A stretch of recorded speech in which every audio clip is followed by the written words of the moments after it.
Hi, I'm Dr. Len Lopez, and thank you for joining us again for When It's Your Health. Because when it is your health, you need to be asking the right question. And that's what this show is designed to do, to try to help you understand what questions you need to be asking your doctor, whether it's a traditional medical doctor or a doctor that practices natural complementary medicine. But there are some questions that you need to be asking in order to get to the real cause of the problem, because you don't want to just continually treat the symptom.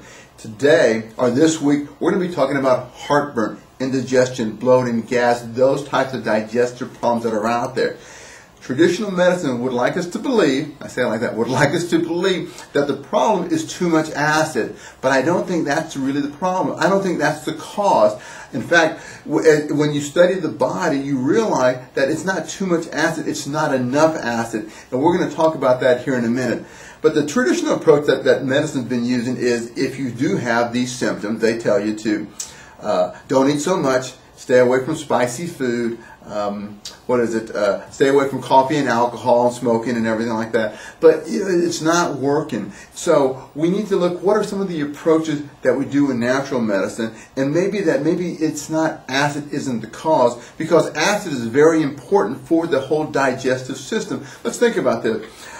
When you think about acid, you have to think, what does it do? One of the main functions acid does in your tummy is that it's needed to break down protein. So if you don't have enough acid in your stomach, the protein you ate starts rotting and putrefying, and it's that putrefaction process that irritates the stomach that creates the heartburn and tummy effects out there. So how many people right now are eating more protein in their diet? And if you're eating more protein and you're swallowing pills and acid and are acid blockers, you're reducing the amount of acid so you don't properly break down the protein, and you continue this vicious cycle.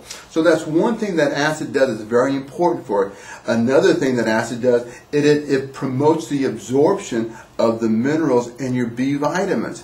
I mean, if you don't have enough acid, all the minerals you may be taking, calcium, magnesium, how many people are swallowing calcium, magnesium for osteoporosis?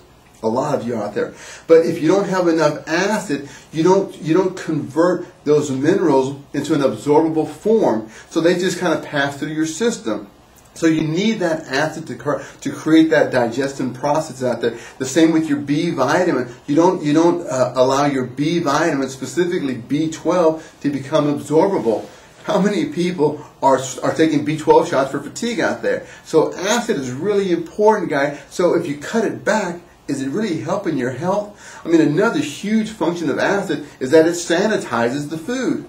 I mean, when you eat food, there could be some microbes on there, some parasites, some bacteria, some viruses on there, and the acid is designed to sanitize it, to kill it all off.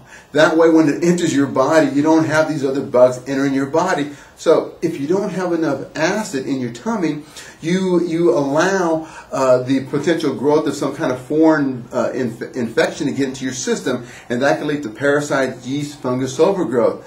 Another two big things I want to finish on here about acid is that acid triggers the release of your alkalizing enzymes. So if you don't have enough acid in your stomach, it doesn't trigger the next step, which is the release of all the alkalizing enzyme. So taking an antacid or these acid blockers interrupt that. Finally, the value of acid in your stomach is that it causes that sphincter that sits on top of your stomach to close. If there's not enough acid in the stomach, it'll stay open, and if it stays open, all the little bubbling that's going on penetrates up and starts touching the esophagus. That creates the irritation. Then that can eventually lead, if it goes long-term, into cancer. So acid is a huge benefit, and if you cut it out, you can really affect your overall health. So now, how do we fix it? Okay, here's some things you need to do. One, digestive enzymes. Add a good digestive enzyme to your diet. Understand this, digestive enzymes help break down your food.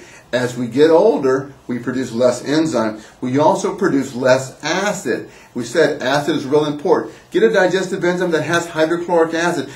That's really important unless you have an ulcer. If you have an ulcer, stay away from the acid. Those are two things that are really important. Third, you want to look at food combining. Some food combine better than other foods. You want to look at food allergens. Those are some of the key things you need to be looking at to improve your digestion. If you keep on taking a pill to lower the acid, you're going to continually be creating a vicious cycle for your body.